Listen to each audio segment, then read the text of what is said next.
Criterio. Una entrevista de Mix de Medios.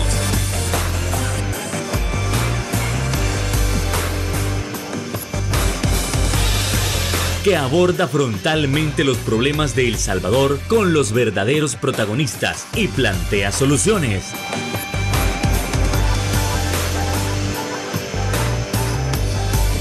Criterios. Hola, ¿qué tal? Muy buenas noches, sean todos y cada uno de ustedes bienvenidos a la primera emisión de análisis político de Criterios en este 2024. Qué placer que usted nos puede estar acompañando. Y nosotros, ¿qué es lo que podremos analizar en esta noche? Bueno, vamos a continuar con la situación del caso de Rubén Zamora. Si es el único caso que se está llevando o hay casos similares. Además, vamos a estar hablando de la demolición del monumento a la reconciliación, así como también brevemente del Space realizado por el presidente Bukele. Bueno, y sin más, con nuestros invitados estelares, Ronald Umaña y Marvin Aguilar. ¿Qué tal, Ronald? Muy buenas noches. Primer programa del año a nivel político, caballero. Feliz año, ¿viste? Usted también. Que tengas un excelente año. Vos también, Marvin, que ya seas diputado dentro de poco, ¿viste? Así que, sobre todo a ustedes, que Dios me los cuide este año ahí en su hogar. Así sea. Marvin Aguilar, buenas noches, encantado. Chalo, un gusto, feliz año a la audiencia, a ustedes aquí en el set, y ahí estamos, un gusto estar encantado, siempre. Un verdadero placer lo que vamos a hacer en todo este año. Encantado. Bueno, vamos iniciando con el primer tema, que es el de Rubén Zamora, de cómo se está llevando esta, para muchos, novela política. Para muchos es un caso auténtico de justicia, para otros es persecución política. Y para muchos esto se está convirtiendo en algo tan común porque aseguran que hay otros casos similares. Por favor, Ronald Umaña. Fíjate que para eso es que vos decís que es un caso de auténtica justicia. Pues no sé. ¿Qué le parece? No, es que eso, decir eso es, a saber cómo lo podríamos llamar, jurídicamente es una locura, ¿verdad? Racionalmente sigue siendo una locura. Solo un loco puede decir eso, hombre. ¿Ah? ¿Cómo vas a creer que va a ser justicia que vengan a sacarle una orden de captura a Rubén Zamora unos 30 años después que fue diputado, cuando el artículo 125 de la Constitución dice que en el tiempo no tendrá responsabilidad el diputado de los votos que emita, de las opiniones que emita en el Pleno, ¿verdad? Entonces, no sé de dónde la jueza se sacó. Bueno, más bien, sí sé de dónde lo sacó. Pero no puedes hacer eso a ningún diputado, a ninguno, ni vivo ni muerto, porque a algunos muertos le sacaron orden de captura. Es más, le sacaron orden de captura a uno que no era diputado, ¿va? Ah, ¿qué tal eso? ¿Tanto así? Tanto así. Él ya era del Parlacen, el señor este, ya de San Miguel, de tu tierra. Era del Parlacen, ya no era diputado acá. Y le sacaron orden de captura. O sea que andan más locos que una cabra. Pero lo de Rubén es una violación a los derechos humanos, ¿verdad? Es persecución política a todas luces. Lo que quieren es mandarnos un mensaje a nosotros, la oposición, para que nos callemos. Eso es. ¿Es un mensaje de miedo? De terror. Terror. En política se llama terror, ¿verdad? Este es terrorismo de Estado. Tú sabes que Rubén ni siquiera votó por esa ley. Estuvo en contra de la ley, era vicepresidente Rubén de la Asamblea, se levantó en la plenaria y se fue con los que estaban haciendo oposición a la ley. Su partido, que era Convergencia Democrática, no votó. Solo votó Arena, PCN y el MAC. Se abstuvo la Democracia Cristiana y Convergencia Democrática. Lo que hizo es una figura parlamentaria de ausencia. Se toma como ausente cuando no están presentes o callados, ¿verdad? Entonces no hay por dónde ir tras Rubén.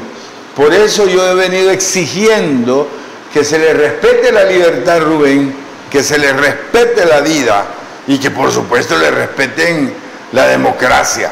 ¿De dónde salió la orden de casa presidencial, hombre? La jueza bien sabe de que el artículo 125 está en la Constitución. De hecho, lo sé yo, que no soy abogado. ¿Por qué lo hace? Porque le dan una orden a la muchacha. ¿De dónde viene la orden, don Ronald? De Casa Presidencial, y si aquí solo de ahí salen las órdenes. No va a salir de la Corte Suprema o de la Fiscalía, no, sale de allí. La pobre mujer ha de estar que no puede ni dormir ahora del miedo. Porque quiero decirte que en Resistencia Ciudadana vamos a acusarla a ella de prevaricato, por supuesto. Ok. A ver, Marvin, así como está estableciendo Ronald, hay otros casos, como él dice, de prevaricato. Vamos a ver, yo creo que el estudiante de Derecho en el primero y el segundo año ve lo que se llama Derecho Constitucional. Sí. Pueden ser 3, pueden ser 4, los que se ven en la carrera. Yo entendería que si la jueza del caso del Mozote ha llegado a jueza, es porque estudió Derecho. Y yo no puedo creer que no haya leído el 125 de la Constitución. Es más, es el artículo que está empotrado en letras grandes en el hemiciclo de la Asamblea Legislativa. O sea, ahí hasta el que no sepa leer pregunta qué quiere decir ese gran texto que está ahí flotando en el hemiciclo de la Asamblea Legislativa. Eso es uno. Lo otro, efectivamente, ahí hay un conocido mío, Raúl Antonio Peña Flores, a quien se le dicta orden de captura. Él fue diputado entre 1986 y 1991. En el segundo periodo que él hace fue secretario de la Junta Directiva de la Asamblea Legislativa. Pero para 1992 él ya no era diputado. Entonces él ya estaba en el Parlace. Entonces, que la jueza no haya investigado, primero, no haya leído el 125. Segundo, que no haya investigado las órdenes de captura, si eran o no eran directivos en el periodo de que se les acusa de complicidad. Y lo tercero, que eso no había sido discutido en el caso, según dicen los abogados involucrados en eso, con la parte, digamos, querellante, la parte de las víctimas, que eso no había sido tocado ahí, sino que eso apareció de repente, misteriosamente, después de que la Embajada de los Estados Unidos libera la lista Engels, donde incluye a 3 miembros del Instituto de Acceso a la Información Pública por corrupción y por pervertir el sistema democrático salvadoreño. Eso, ¿verdad?, hace tener indicios de que no ha sido ella la que dictaminó emitir esas órdenes de captura. Claro. Hace que uno piense que alguien se lo ordenó, y quien se lo ordenó no investigó la historia.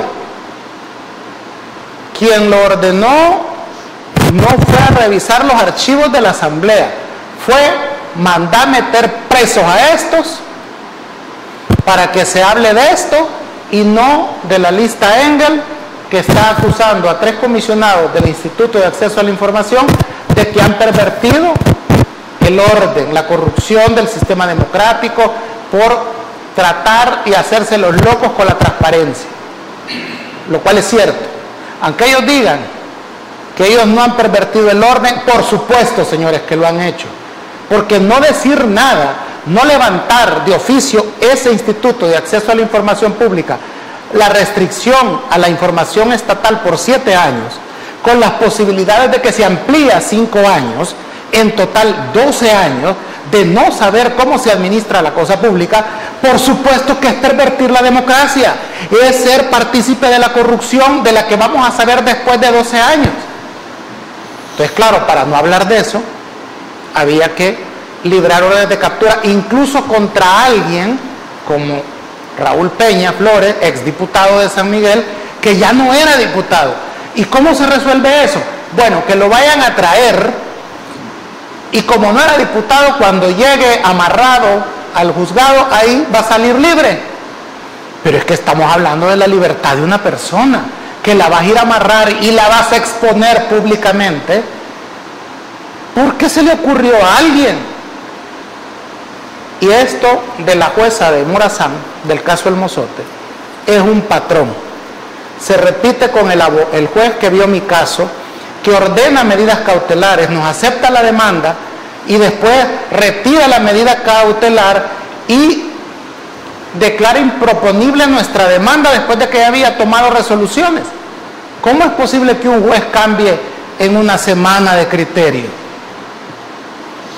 ¿Cómo es posible eso? Un juez puede cambiar, por supuesto, pero tan rápido.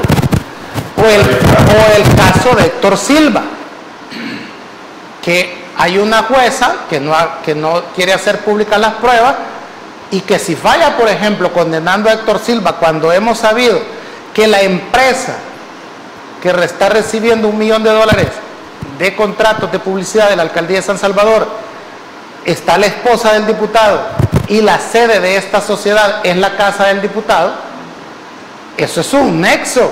O a menos que nos quieran hacer creer que la mujer de uno no es un nexo.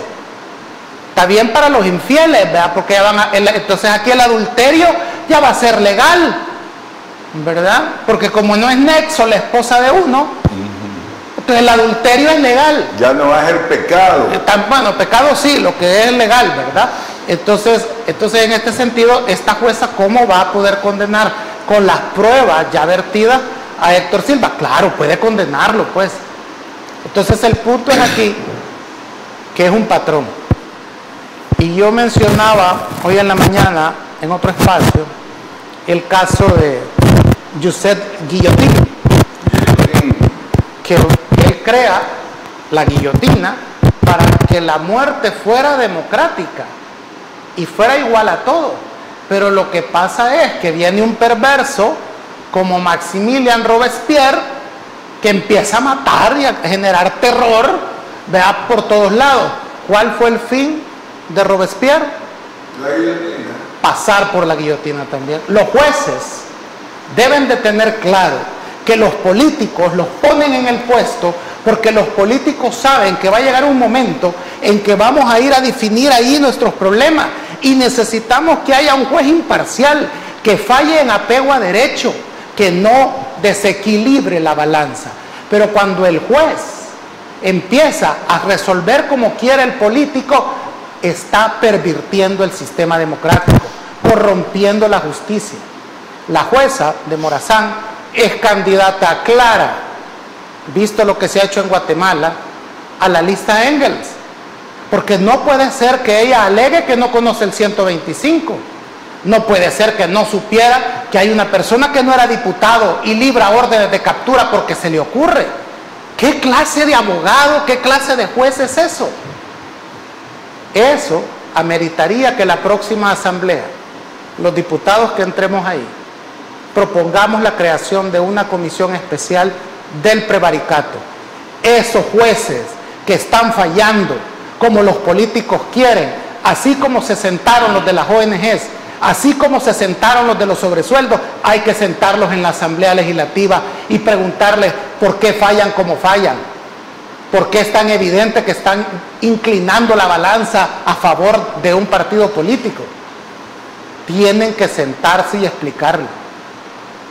Y los políticos van a tener que darle la respuesta política a los jueces, porque eso se llama corrupción.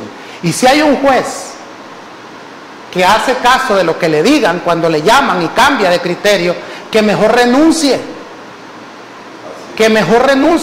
porque quien le habló, cuando esté sentado, investigado en la sección de investigación judicial de la Corte Suprema de Justicia o en una comisión especial o procesado por prevaricato, esa persona no le va a ir a ayudar.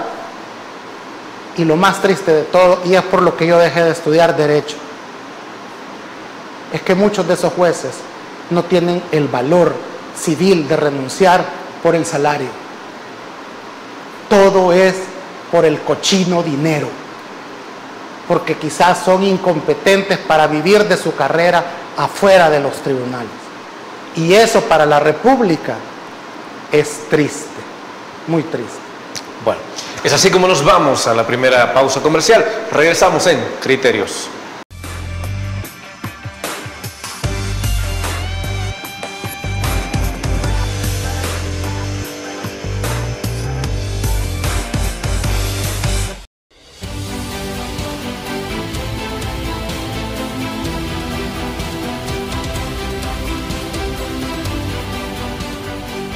Nuestro compromiso, nuestra pasión, son algunas de las cosas que nos caracterizan como salvadoreños. Farmacia La Buena, la farmacia de todos.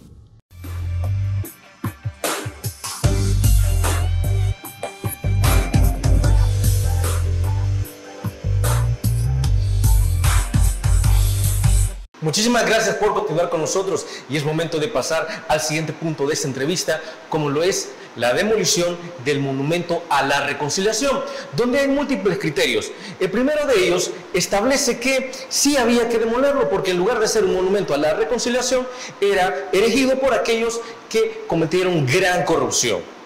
Por otro lado, está el otro criterio que establece, según la ciudadanía, que de igual manera era espacio público y que independientemente de quién lo haya erigido, de igual manera no había que tocarlo. Pero, ¿con qué criterios nos quedamos? ¿O hay un tercero? Por favor, Ronald Umaña. Bueno, mira, yo creo que el criterio con el que nos debemos de quedar es que primero el origen de este monumento era una donación de la Comunidad Europea de El Salvador. O sea, ya mandaron creo que $1 millón o de euros para que se hiciera eso. ¿Por qué? Porque el fin era bueno y eso es lo que tenemos que ver los salvadoreños. ¿Por qué se hizo eso? ¿Para qué? ¿Cuál era el fin último de haber hecho eso? Porque habrá algunos que van a venir a decir, ay, es que a mí no me gustaba el color azul. Ah, es que esa arquitectura a mí no me gusta. No estamos hablando de eso, estamos hablando del fondo. Estamos hablando que es un símbolo de la reconciliación de este pueblo. Era un símbolo del fin de los 12 años de guerra que tuvo El Salvador. Eso era lo importante.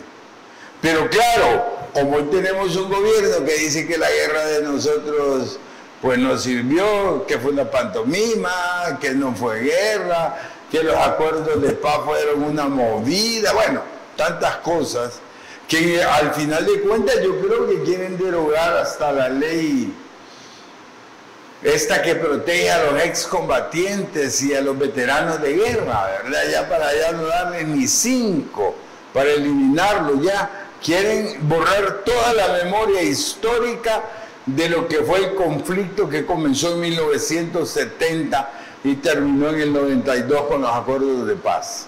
No se puede, señores, no se puede. En todas las dictaduras tratan de hacer lo mismo. Llega el otro y vota lo que ha hecho el dictador, ¿verdad? Así que creo que ha sido un error, que no se puede hacer esto. Obviamente, yo creo que sigue el monumento a la Constitución, la famosa chulona de allá de la 75, de ese redondel, ¿verdad? Porque como aquí la Constitución no se respeta, ¿para qué vas a tener un símbolo de la Constitución como ese? Por cierto que es lindo el símbolo. Es decir, hablando coloquialmente, ¿usted quisiera que el monumento a la Constitución le dieran en la nuca también? No, es que eso es lo que van a hacer. Por usted va a pasar. Pues sí, digo, pues si la Constitución no se respeta, ¿para qué vas a tener un símbolo de la Constitución? Incongruente, ¿verdad? Aquí van a hacer desaparecer la Constitución y el símbolo. Con que no sería raro que fueran a votar el chulón de la revolución. Aquí no se sabe con esta gente, con esta pacotilla que nos gobierna, de verdad. Esto es un relajo en nuestro país, hacen de todo, sin lógica, sin argumentos válidos, solo tonteras porque le ocurrió al presidente. Vamos a ver en qué terminamos, ese es el problema. A ver, Marvin, hago referencia a una famosa película donde hay una frase en la que se menciona que un edificio por sí mismo no significa nada, que a los edificios y a los monumentos, cuando el pueblo les da significado, entonces ahí ya son algo. Pero en la caída del Monumento a la Reconciliación, para el pueblo esto realmente representaba y significaba algo. Bueno, vamos a ver, yo creo que el tema es interesante, primero porque tiene una importancia política, una simbología política como lo ha establecido Ronald, pero también tiene una visión artística. En El Salvador no hay escultórica, hay escultura. Eso significa que si tú ves por todo San Salvador, los monumentos no tienen relación entre ellos.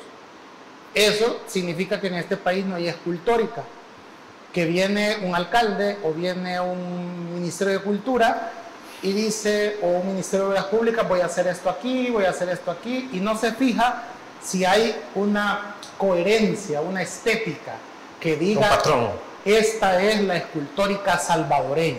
No tenemos. Entonces, igual meten cemento, igual meten hierro, igual meten lata, igual meten tubos, igual, o sea, es decir, un relajo.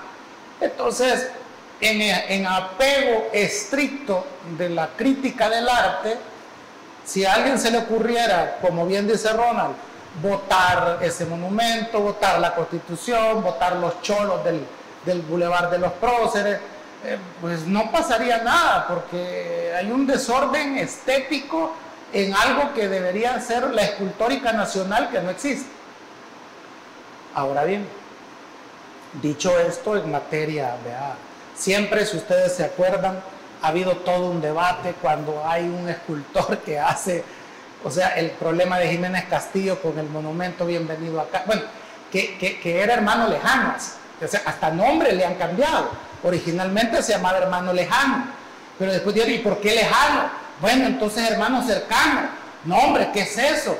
Hermano bienvenido a casa. O sea, es decir, y mañana se le ocurre a otro ponerle lo que quieran ahí. O sea, hermano retornado. Pues sí, lo que quieran, ¿verdad? O sea, migración a la inversa, le pueden poner ahí, sí, vaya otra vez, y no hay ningún problema. Y eso es por una gran falta de educación estética. Es decir, a nadie le va a importar.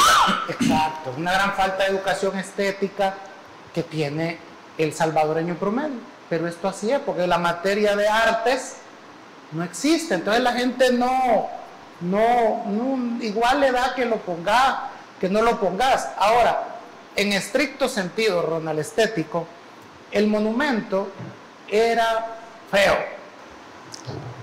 Ahora bien, más allá de eso, con mis respetos al artista que lo hizo. Es decir, ahí está de acuerdo con el presidente Bukele respecto a que era una estética horrible el que tenía el monumento.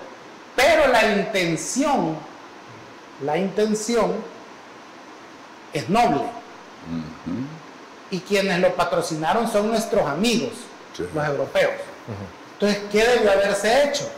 Replantear el monumento, replantear, quizás volverlo más estético. Por ejemplo, para mí, la Fiona que estaba ahí grandota no tiene nada que ver con los dos guerrilleros, ¿verdad? Que entiendo que era un soldado y un guerrillero, sí, una guerrillera, ¿verdad?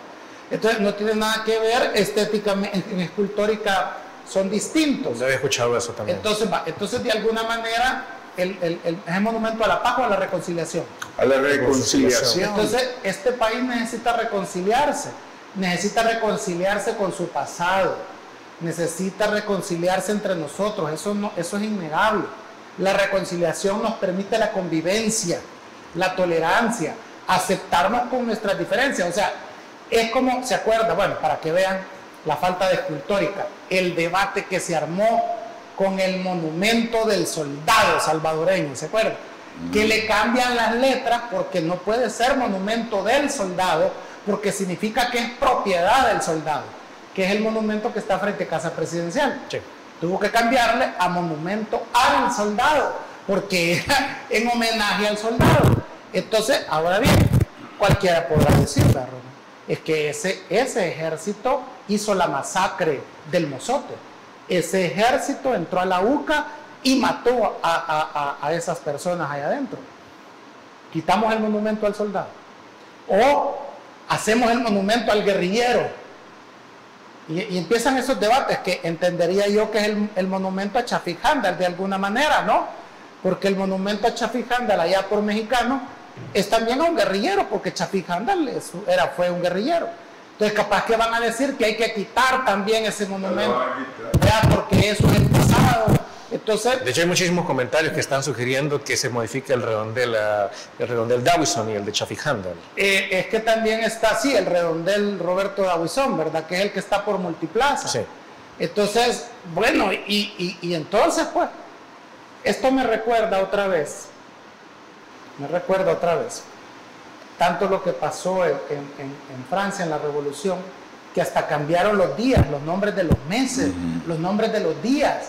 Sí, porque había que hacer todo nuevo, porque el ídolo de Ronald, Robespierre, seguidor él de Robespierre, dijo que había que cambiar todo, y los Cámenes Rojos de Pol Pot hicieron otra cosa, dijeron que a partir de la llegada de ellos al poder era el año 0, e hicieron un calendario nuevo. Ya ya no existía el tiempo pasado, lo eliminaron por un decreto. Entonces, la familia de Kim Jong-un, ¿verdad? Que dicen que él nació en un monte allá sagrado y es prácticamente un hijo de una divinidad. Que dicen que apareció una estrella en los sí, que nació. O sea, todo eso. Y que inventó la hamburguesa, porque él inventó la hamburguesa. Wow. Entonces, es decir, yo creería que llegar a esos niveles robesperianos, ¿verdad? De que a partir de ahora ya no existe nada y todo lo que existe a partir de mí es lo más brutal que hay, no se logra así ese cambio, no se logra así. Si tú ves en la China comunista, el monumento a Mao Zedong continúa ahí a pesar de la masacre de 25 millones de chinos en la Revolución Cultural, porque el Partido Comunista Chino, 70 años después, ha logrado sacar de la pobreza a 800 millones de chinos. Independientemente de lo que Mao había hecho. Exacto. Entonces, por eso la gente tolera que esté el mausoleo ahí de Mao, porque dicen, bueno, pero al final, después de todo esto, mira, estamos viviendo bien. Quiere un gobierno marcar un antes y un después, resuelva el problema económico que viene desde la colonia, que viene desde los 200 años, un problema de república. Tenemos un problema económico de sobrevivencia, de pobreza, de mala salud por 500 años. El gobierno que resuelva eso va a poder finalmente decir antes y después. Y eso lo va a decir los libros de historia. Eso lo van a decir después las generaciones futuras, dedicando calles, escuelas, parques, montañas, monumentos, aeropuertos, iglesias, valles, con el nombre de la persona que 500 años después nos resolvió el problema económico. No solo haber quitado un problema aparentemente de pandillas, que era grave, pero eso no resuelve nada. No estamos hablando de un antes y un después, más allá de lo que tenga que ver si el monumento era feo o no era feo, pero repito, la intención del monumento, ¿verdad?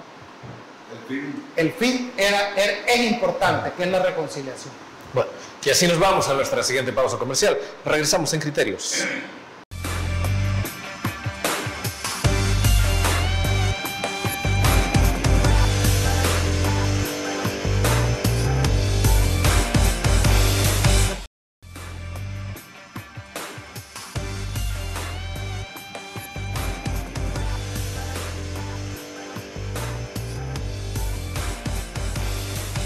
A ver, para muchos demoler un monumento significa un antes y un después, significa una transición.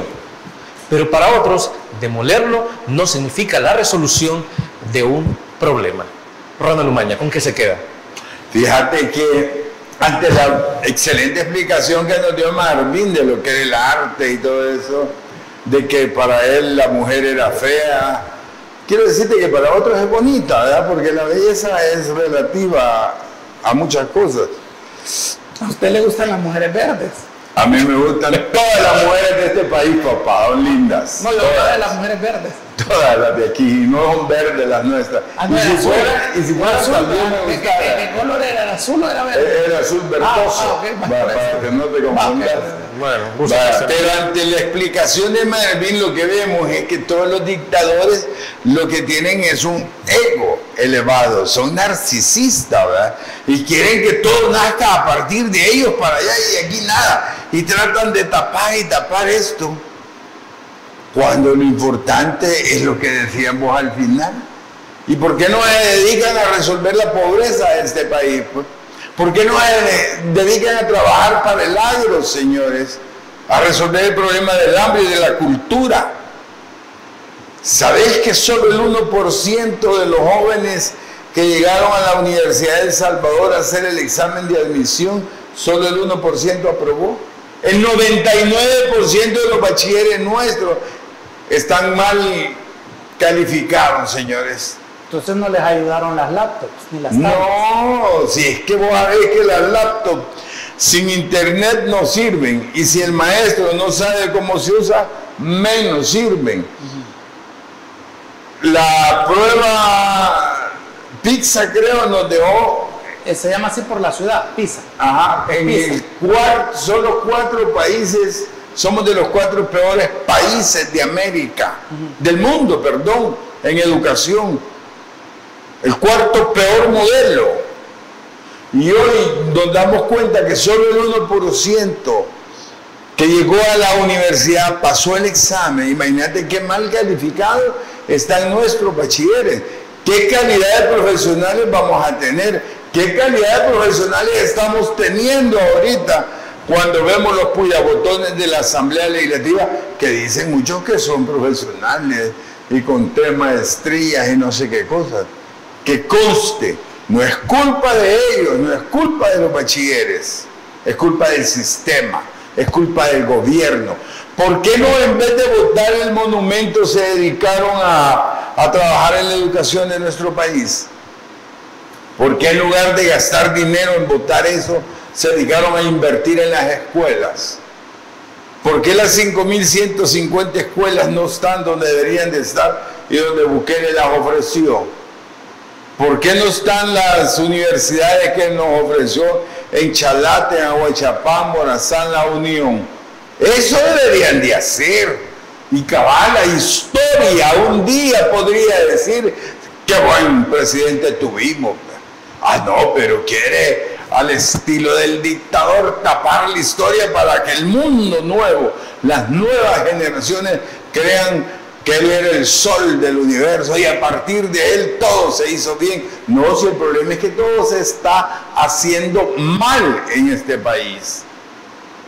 ¿Y a qué responde o a qué debe de responder un presidente? A su pueblo.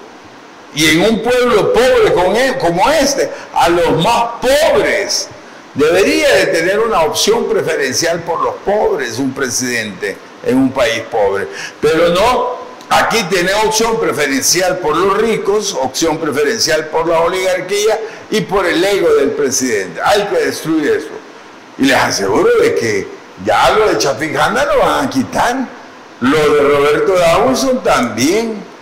El monumento a la Constitución, por supuesto, ya no, si la Constitución ya no sirve, ¿para qué va a tener un símbolo? Pero contrasto esto y recuerdo un día en Houston, fui a un parque donde habían esfigies. Ahí estaba la de Che Guevara, la de Benito Juárez, la de Martí. En Houston. ¿Cómo? En Houston. Sí. Del Imperio, interesante. En un parque. Y ahí estaban todas. ¿Verdad? Qué interesante, ves la diferencia de cultura, ¿verdad? Ahí estaba el Che Guevara, estaba Martí, me acuerdo de Benito Juárez, San Martín, un argentino, prócer de Argentina, allí están todos juntos y la gente va y los ve y sabe quién es, tienen el rótulo, cómo se llama, quién... Ah, no, aquí lo botamos, aquí le damos con un martillo a nuestros monumentos. Bueno, es que hay una cuestión... Solo termino. Por supuesto lo que decía Marvin de la escultúrica y toda la cultura esa nuestra, que nosotros no la tenemos porque nunca nos la han enseñado. Entonces lo que tenemos es una cultura propia de no tener un estilo, ¿verdad? Sino que aquí hay de todo. Pero al final de cuentas eso es lo tuyo, eso es lo que tenés. Venir y destruirlo para que digan que yo soy cachimbón, que yo soy bueno, me parece ridículo. Yo lo que... Mira, cómo resolvió las ex repúblicas soviéticas, qué monumentos había que quitar y qué no. Porque para sorpresa, por ejemplo, Alemania, la muy capitalista Alemania, jamás ha votado los monumentos a Carlos Marx. Sí, no. Siguen ahí. Sí. Quitaron todo lo nazi. Los de Hitler lo barrieron, pero los de Marx persisten. O sea, incluso hay una en Berlín, frente a la alcaldía de Berlín. Y es que como la diferencia entre Carlos Marx y el nacionalsocialismo es muy grande. Claro, ¿verdad? claro. Aquel era un filósofo, ¿verdad? Un filósofo, un economista. Entonces, él nunca fue político, pues. Él no es culpable de... Bueno, digamos, él hizo una crítica al sistema capitalista. Quien agarró la ideología de él fue Lenin y la llevó a la práctica en Rusia. Pero aún, tú vas por toda Rusia y los monumentos de Lenin, su tumba incluso en la Plaza Roja, continúa ahí. Lo que quita, aquella escultura, sí, que era enorme, que era de Félix de Yersinsky, que es la que vimos todos cuando el pueblo agarra un lazo y la botan. Esa escultura de Félix de Yersinsky es de un asesino. Félix de Yersinsky fue el jefe del KGB. Ese redondel en la Lubyanka, enfrente de esa escultura estaba el KGB. Bueno, ahí está todavía la oficina de inteligencia. Entonces, y ese señor en una noche mató 500.000 de personas, acusándolo de contrarrevolucionario. Entonces, claro, él era el causante del terror rojo, algo así como, era el Robespierre de la Unión Soviética, ¿no? Un asesino que sembró el terror para asustar a toda la gente. Entonces, por eso lo votaron. Pero aún, esa escultura y todas las de Stalin y todas las que han ido recogiendo están en el Museo de Arte Soviético, donde están en un patio, todas las cabezas tiradas allí, y las puedes ir a ver como parte de la historia de que por 70 años hubo un régimen ahí y que pues han quedado ahí en exhibición, tiradas en el suelo. Entonces, de alguna manera, creo yo, en el país hay que hacer muchas correcciones estéticas, estamos totalmente de acuerdo, y corresponde a los gobiernos o a las alcaldías hacer las correcciones estéticas. Yo le pondría a la avenida Roosevelt de San Miguel, le pondría los lencas, ¿verdad? Sí. Y ornamentaría todo eso en alusión a la cultura lenca, que ahí está olvidada, y es precisamente por la ignorancia de lo precolombino, de lo colonial, de nuestra historia, es que los muchachos, solo el 1% pasa el examen de admisión. La gente no ve la relación en eso, que la falta de estética es ese 1% contra un 99%. Pero yo creería, y vuelvo a insistir, ¿hacia qué va el monumento? A la reconciliación. Este país necesita reconciliación. Entonces yo hubiera replanteado el monumento. ¿Verdad? Sí, y para mí el problema, la discusión debería ser estética.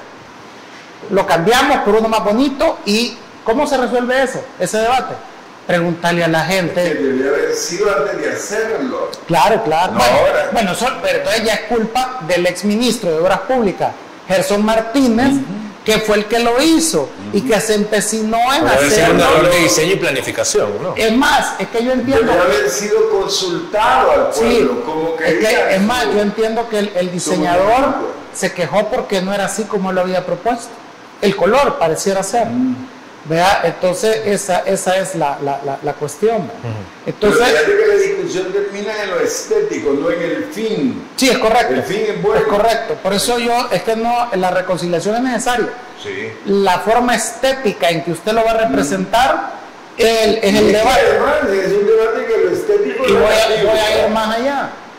Yo no sé por qué no se ha movido de la fachada del Palacio Nacional el busto de Cristóbal Colón y de la reina Isabel. Las efigies. No digo destruirlos, es moverlos Pero de ese ahí no es su lugar. y pasarlos al Museo de Antropología en exhibición. No hay que destruirlo. Destruyendo el pasado no resolver los problemas. ¿Vea? Hay que conocer la historia para no volver a pasar por ahí. ¿Y quiénes deberían de estar ahí? Anastasio Aquino y Prudencia Ayala. Porque es paradójico. ¿Sabe usted lo que representa el palacio? La república. Entonces, ¿qué dianches tenemos haciendo ahí una reina? El rey. No, el conquistador. El rey está dentro. Está dentro, sí. Carlos V está en las escaleras. El Palacio Nacional es el símbolo de la república. Es el nuevo centro que sustituyó al viejo centro, que es donde está la Plaza Libertad. Ese era el centro colonial por 300 años. La iglesia parroquial de San Salvador era el Rosario. Pero cuando fuimos república, creamos nuestra propia identidad. Y va a ser la catedral, va a ser la Plaza Barrios, el Palacio Nacional. Esos son los edificios de la república. Por eso tiene significado haber hecho ahí esa biblioteca, porque es la continuación de la república. Bueno, tiene un sentido estético, ideológico. Pero, ¿qué tenés haciendo allá la reina? Si ese es el símbolo de la... Y al rey metido adentro, si ese es el símbolo de la república. Y teniendo en cuenta que en todo San Salvador no hay una escultura dedicada a una mujer salvadoreña. Y creo que Prudencia Ayala es la que principalmente se lo merece. O sea, y es más, que había un problema. No había una calle dedicada a una mujer, solo Gabriela Mistral. Pero ella, por si alguien no lo sabe, no es salvadoreña, es chilena. Hasta que, ahí yo creo que ahí le voy a echar limón a su herida, hasta que el alcalde, Nayib Bukele, declara la avenida Prudencia Ayala, que es la que está ahí por la ex casa presidencial, en el barrio San Jacinto. Entonces en San Salvador solo hay 2 calles con nombres de mujer. O sea, en 200 años no hemos encontrado una. Por ejemplo. Entonces, sí, por ejemplo, quiere decir que en 200 años, eso tiene una explicación. El redondel, ¿no? ¿Cómo? Sí, hay un redondel, Claudia Lars. Entonces, pero en 200 años no hemos encontrado mujeres para ponerles nombres a las calles.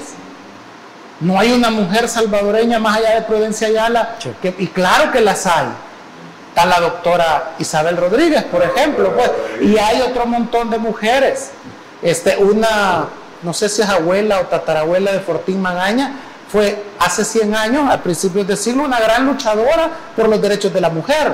Entonces, es decir, hay sí, entonces eso obviamente a la hora de debatir sobre qué monumentos quitar, si digo cualquiera puede venir y quitar a los próceres, pues, porque si empezamos a revisar, yo he sido uno de los que he dicho que esos 2 cuadros en el hemiciclo de la Asamblea Legislativa de José Matías Delgado y de Manuel José Arce deben de ser sustituidos por Pedro Pablo Castillo y José Simeón Cañas.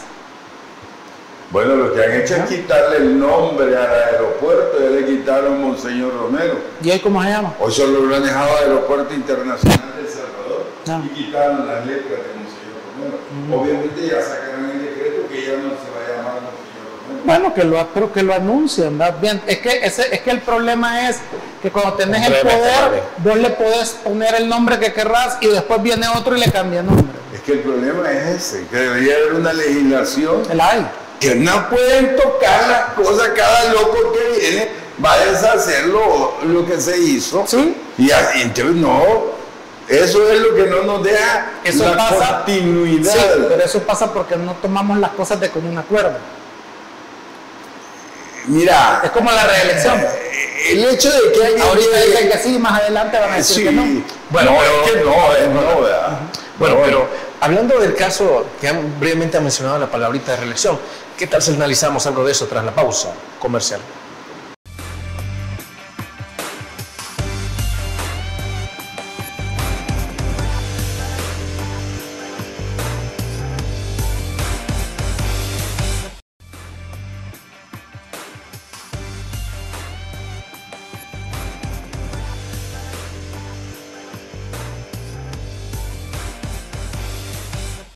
Otro de los puntos a tocar en criterios es las declaraciones emitidas por el presidente Bukele en el space realizado en la red social X, también anteriormente conocida como Twitter. Parte de eso había mencionado que él no está buscando una reelección indefinida, número uno.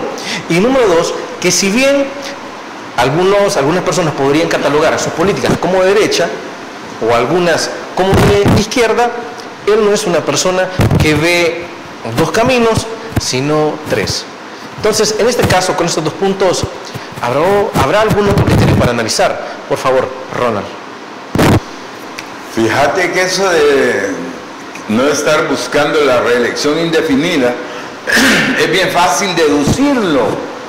Cuando él era candidato a la presidencia hace 5 años, decía de que él no quería reelegirse, ¿verdad? Que aquí no se podía, que la Constitución no lo permitía, que él a los 42 años iba a estar fuera de esto, que alguien se podía reelegir 80 veces, pero no seguidas, tenía que haber intervalos. Cuando hoy te dice que no busca la indefinida, es que eso es lo que está buscando, y no siempre nos ha mentido en eso. Nos mintió para esta, ¿por qué no nos va a mentir para la otra? Lo lógico es que sí nos va a mentir. Maquiavelo, el que te traiciona una vez, te traiciona dos, y está dispuesto a hacerlo siempre. Entonces, para usted, el presidente Bukele sí va a buscar la reelección indefinida. Claro, se va a querer quedar toda la vida allí. Claro, ni lo dudes, y no te dijo que no hace 5 años, pues. ¿Y hoy qué está haciendo? Buscando una elección ilegal, ¿verdad? Inconstitucional. Y no le importa que sea ilegal. Y sabe que lo sabemos que es ilegal. Pero no le importa, ahí va. Entonces, ¿qué? ¿Cuál es el problema? Ninguno, ¿verdad? Va a querer seguir permanentemente. Vamos a ver. Voy a tener que darle crédito a las palabras de Ronald, porque visto los antecedentes históricos, ¿verdad? Si ya se dijo una vez que no se podía, pues sí. Y hoy vamos, si va en un segundo mandato, que nos dice que no va a haber un tercer mandato, un cuarto, un quinto. O sea, es un poco complicado por las palabras de Ronald, o el análisis de Ronald es contundente. Me voy a auxiliar de la historia. Maximiliano Hernández Martínez no podía reelegirse y reforma la Constitución con una asamblea, 43 diputados de 43 diputados, sí. Todos de por parte, el partido del general Martínez. Reforman la Constitución y ponen una cláusula: por única vez el presidente se podrá reelegir. Y entonces todo el mundo va y vota, porque él solo iba a hacer 2 periodos, ¿verdad? En total. Perfecto. Pero llegado a la próxima elección para un tercer periodo, reforman la Constitución y le vuelven a poner la misma frase: por una única vez. La única vez de la única vez. Ya era la segunda única vez. El tercer periodo. El tercer periodo. Eso no se pudo concretar porque el pueblo salió a las calles, hizo una revuelta después de que la Guardia había disparado contra una marcha, e hizo una huelga de brazos caídos, y la gente obligó al general Maximiliano Hernández Martínez a irse del poder. Estados Unidos le quitó también el respaldo, el reconocimiento en este caso, y tuvo que irse. Yo siempre he dicho que el tema de la reelección es que aquí siempre ha estado prohibido, precisamente porque pareciera ser que, a saber qué pasa, que nadie se quiere ir una vez que está ahí en el poder. Entonces, como todo el mundo lo sabe, lo que han hecho es bloquear una reelección para que no haya, posibilidades de que alguien se quede en el poder. Incluso algo tan nefasto como la dinastía de los Meléndez Quiñones, llegaron al consenso de que solo Jorge Meléndez no podía estar los 17 años que se tiraron en el poder, sino que había que poner al hermano, al cuñado, al abogado, al médico de la familia, para ir rotando eso, para no violentar el hecho de la alternancia. Entonces, yo sigo insistiendo en eso. Y con ustedes esto lo hemos debatido, ¿verdad? Yo no me, o sea, a mí ya me tiene hasta cansado hablar de este tema de la reelección. Estamos de acuerdo, no sé si usted ha cambiado, en que las leyes de ahora no deben amarrar a las generaciones dentro de 50 años. Pero el proceso para reelegirse debió haber pasado por una reforma constitucional. Es que todo debe pasar por eso. Para estar evitando esta charla vicentina que yo ya siento que va a ser como el 125, se va a prolongar en el tiempo. O sea, aquí siempre va a haber gente que te va a decir, pero es inconstitucional. Es más, cuando yo hablo con la gente en el territorio en San Miguel, esta anécdota le va a gustar, y miren, ¿y ustedes qué opinan de la reelección? No, nosotros vamos a votar por el presidente porque ha resuelto el problema de las pandillas. Pero ¿y qué le parece que dicen unos que es ilegal y otros?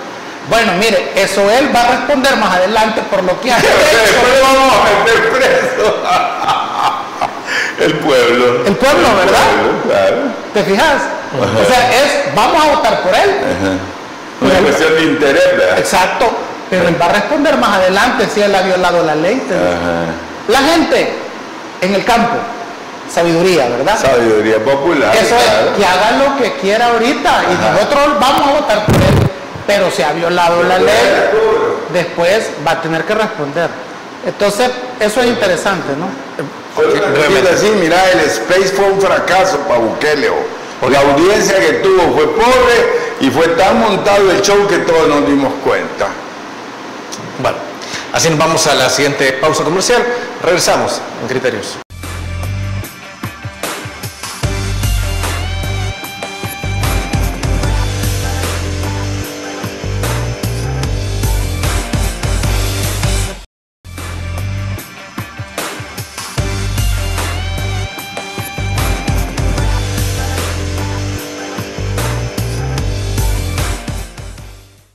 No hay tiempo para más, así que no nos queda más que agradecerles a nuestros invitados. Juan Olomaña, ha sido un placer.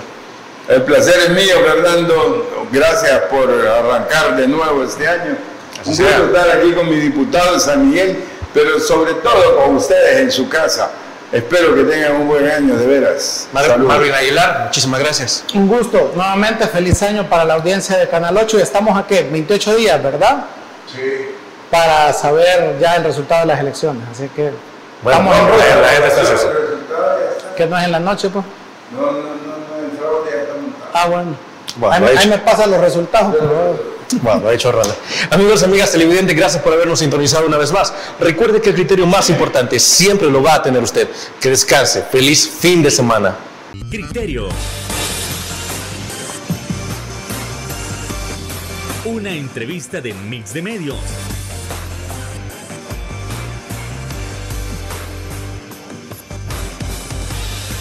Que aborda frontalmente los problemas de El Salvador con los verdaderos protagonistas y plantea soluciones.